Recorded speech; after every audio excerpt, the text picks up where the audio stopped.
Trent, I guess a tough week for the club. How have you handled it internally? Pretty simply, just what's in front of us really, and I know going to get asked questions about it. There's nothing in front of us. It's only been we've had no reports. Officially, there's been nothing put to us from anybody other than newspaper articles. So, when it comes to these things, you've got to play what's in front of you, and there's nothing there at the moment. We can't really speak about it. It's not this. You can't play a game with these things. You've got to be really clear on what's in front of you, and nothing's been put forward by anybody outside of articles. So until we see something really clear, it's continuing on what we're doing. Just given the fact that case of nothing being put in front of you, what questions are you asking then about what happened on the Sunshine Coast that weekend?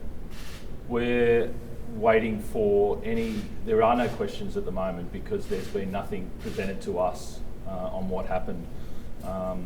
There's obviously, as soon as it goes to legal advice straight away, okay, because rumours get around and then people ask questions around that, and then people's integrity are at stake, obviously, and you need to make sure that you look after the integrity of the people involved in the club, and some people have been wrongfully attached to things as well, and so we've just got to be careful. So at the moment, we're going step by step. With the legalities aside, how's Victor the person, given his name has been dragged into this? He was pretty hurt, obviously, on that night when the journalist called him, and all he could do was sort of ring us and tell us what the journalist said was going to come out. And that's the surprising thing. Things come out, but they don't come to us.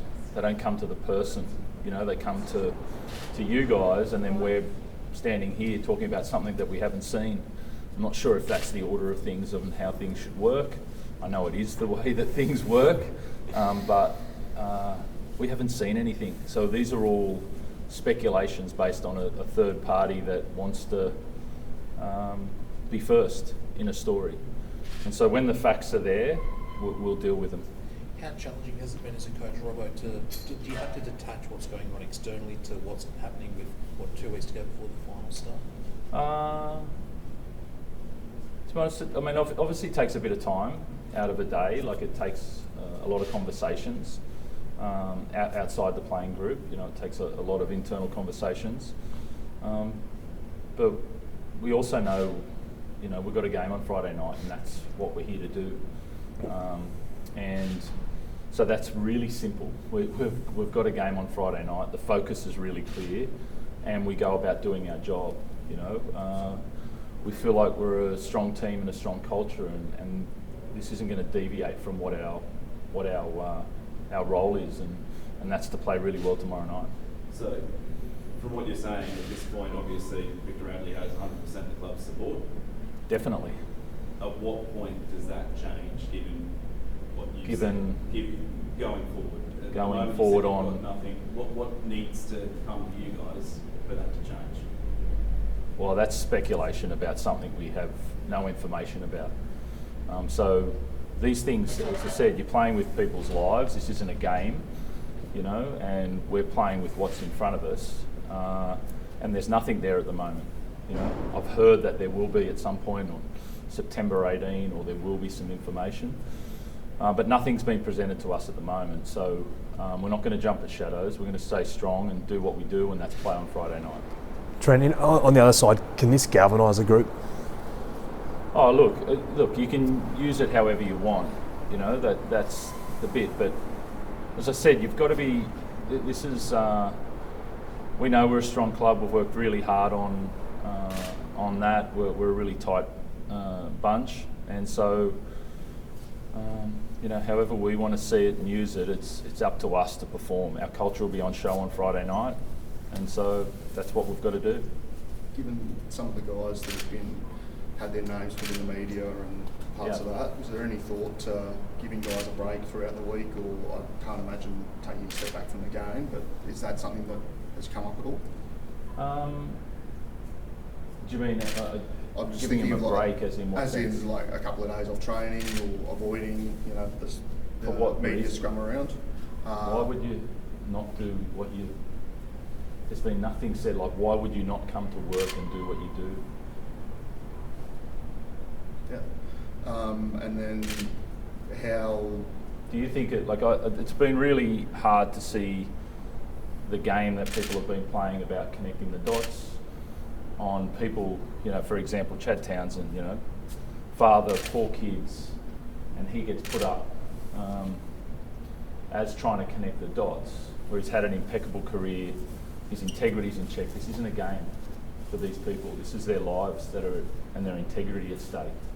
And so that's the stuff that's really disappointing. And then people ask whether we want to give them time off. They want to get to work because they're full of integrity and want to get back and do what they do. You know, they don't want to sit on a couch and, you know, start to mope around and wonder what if. They're men that are really strong in their opinion and who they are, and they get back to work. That's what we do. There's nothing there in front of us. We understand that things might come. We're not sort of shying away from that. But until those facts are played, we're not going to play games with this. This is really important to us. But people have also got to be careful at linking people for no reason. You know, people are playing games with what might have happened and all that. You can't do that. You can't do that. Play with what's in front of you, and I think everybody should. Just you're talking about there's been put in front of you. As the club asked Queensland Police for the summons which Victor appears to have been named in, can you make a request to see it? I don't think we can, because there's nothing against Victor in that. Like, he's not a part of that investigation. So this is the thing, we've got no information at all. Like, nothing's been put to us. We've obviously talked to the NRL, we've talked to lawyers about it, and there's no information. And so people are speculating on what we should be doing, but you know, the right thing to do is do what's right there in front of us. That's the right thing to do. And so we're continuing on. We know the steps that are to go forward, but right now we're doing the right thing by the club and also the players and following due process there. How frustrating is it, I guess, particularly at this point of the season? I don't know. These things come up at different times and for different reasons and all of that, and it's all what you see as an obstacle, really. You know, it's all how you frame it, and it is what it is, and we're ready to play on Friday night. We're really clear about how we want to play. We've trained well this week. Our focus has been clear, and so we're going to go about doing that. And so, smooth sailing, rough waters, whatever it is, you've got to play footy and deliver. And so there's no difference for that for us this week. Speaking more generally, I guess, as a leader within the NRL itself, what are your reactions to the allegations against Brendan Smith? I definitely don't think there's... Again, I haven't seen anything, so this is not an opinion piece for me. So I don't think that's for me to say. Trent, strong. Sorry, you go. There you go. I guess whenever this sort of stuff happens, there's so much navel gazing, but is it always a reminder of how much of a spotlight is on any player anywhere? Yeah, and that's why we take it really seriously, because, I mean, as I said, we're a really proud club. We do a lot in the community. We have sponsors, we have families. We're all involved. This is real life for us. This isn't a game just that happens on Friday night. You know, we live it 24/7. So, it does. We do care, and we do care about it, and we understand the importance of our role on Friday night, but also in the day-to-day, and that's why we want to treat it with the respect. You spoke about obstacles. You've been through, a lot in your time as coach. What gives you the confidence that you can overcome this? And just Melbourne, it is a lot on the line this week. Yeah, I mean, we love playing footy. I have belief in our squad, in what we're capable of. I have a belief in what we're working towards, and there's nothing better than challenge and pressure, and yeah, we're really excited to go down there and earn what we think we can get this season. And so, yeah, that's the joy of what we do, and we're really looking forward to that. And we always know the challenges in front of us, but we're looking forward to, yeah, showing who we are on Friday night. Footy-wise, does much change with Sandon coming in for Sam there, given Sam's such an integral part as your halfback?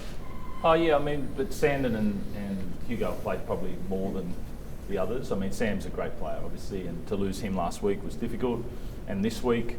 But Sandon's also a first grader.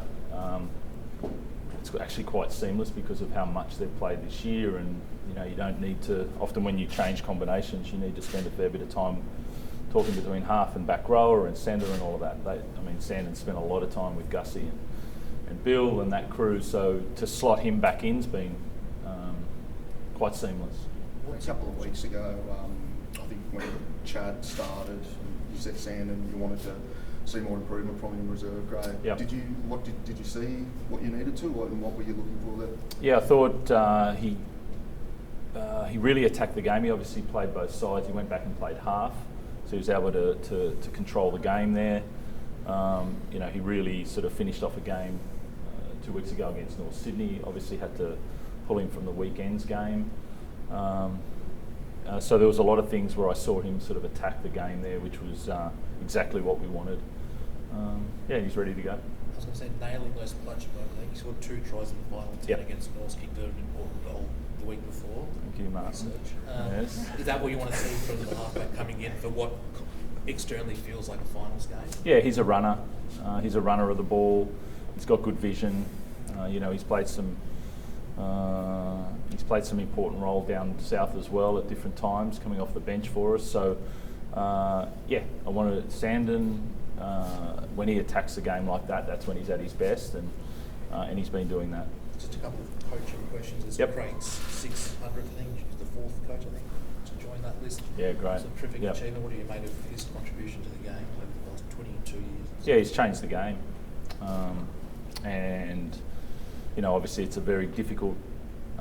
It was a new frontier down there, you know, and we've seen teams sort of move about over a couple of years trying to establish himself around the world in new sporting sort of ventures there, and he came down and you know, he set up one of the strongest clubs in the game and in the world in sport. So that's a real achievement, you know. It's a real credit to him and obviously you know, Frank Panisi and that crew down there about what they've done. So yeah, it's a great achievement. 600's it's a lot of time. What do you mean change the game? What's he done, do you think, to change the game? Yeah, there's multiple things there that have shifted. Obviously, probably the biggest thing is the way that they sort of manage the 9, 7, 6 and 1. You know, that we saw parts of that in different teams, but the way that sort of went about the game, it was quite it was quite unique at the time. The amount of domination they had in those 4 positions. Often it was 1 or 2 out of the 4, whereas probably the hooking role around Cameron as well changed. Will you take some joy in ruining his 600th? Yeah, I mean, that's the plan. That's obviously the plan. You know, you can really respect someone, and also we got a mission to go down there and get the job done as well. So that doesn't shift our focus. We know what we want out of it. So you can still celebrate someone and go and do what the Roosters need to do. What about Justin Holbrook-Robbo being linked to the Newcastle job next year? I know the players, Ted in particular, has really appreciated what he's brought in the attacking side of things. Would you like, I know you hate to lose him, but would you like to see him get another crack as a head coach? Yeah, I mean, there's always, I think it's shown you always support your coaches in wanting to become head coaches. If they want to become head coaches, they're going to really strive to be the best assistant coaches possible. And so that's, there's no different there. You know, Justin's a really good coach, and his focus is obviously on the best for us, but it's also a club where he's played for and spent time as well, so I'm sure it'll be of interest to him. If that came on across his table, Robert, would you stand in his way? Like, I know you lost guys ahead of when you wanted to before and been left frustrated. If Justin does get into your No, it's when they're upfront and honest with that. That's the way to do it. I've had many that have obviously gone on, and Greenie and JT and Fitzy, and a lot of those guys, Justin as well to St Helens. So those conversations are really clear and honest, and then I'll be supporting that. How's Sam's recovery going? Is it bouncing back okay? Yep, yeah, he's been pretty good. He's been getting back into training and back into weights and stuff. So yeah. Just with Sandon, obviously his name externally, like linked to a lot of Yeah. clubs. Do you think he has a point to prove just outside of being the Roosters half? I don't think so. And can that benefit you? I don't think so. I think if the external thing isn't the drive there, I think the internal drive to get the best out of that and play for his teammates and his mates, I think that's the most important. If that's getting the best out of himself. I think he'll want to play really, really well, obviously, but I think that would be the main drive. And just your thoughts, like Ivan's rested 16 players. Does the NRL need to look at that moving forward? So fans, broadcasters, etc. aren't left short? Yeah, I think obviously the buys are very different at which times they come in the season. So, obviously Fitzy I think had a buy a couple of weeks ago, so that allows them to play their whole. You can't always run 10, 12 games into a semi-finals and then play 4 weeks.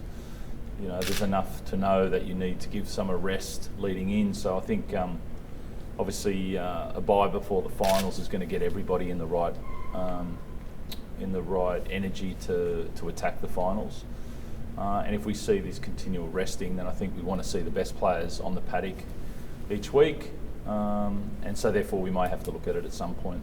So that's the week off before the finals? Yeah, I think that's the only way that you can really guarantee that people are going to have an equal bye across the whole competition. I think that's the only way. So 22 games and a bye before the finals, so I think we've solved it here. How good. Done. Jumping forward, to next week, Roosters v Rabbitohs. I know you've got some time before then, but do you expect to see Victor and Brandon running on opposite each other, or would you be seeking to avoid any spectacle around that? Is there anything past Friday night? There is nothing past Friday night. I know we'll get to it, but all I can see is Friday. Thank you. Thank you, Trent. Thanks. Go well.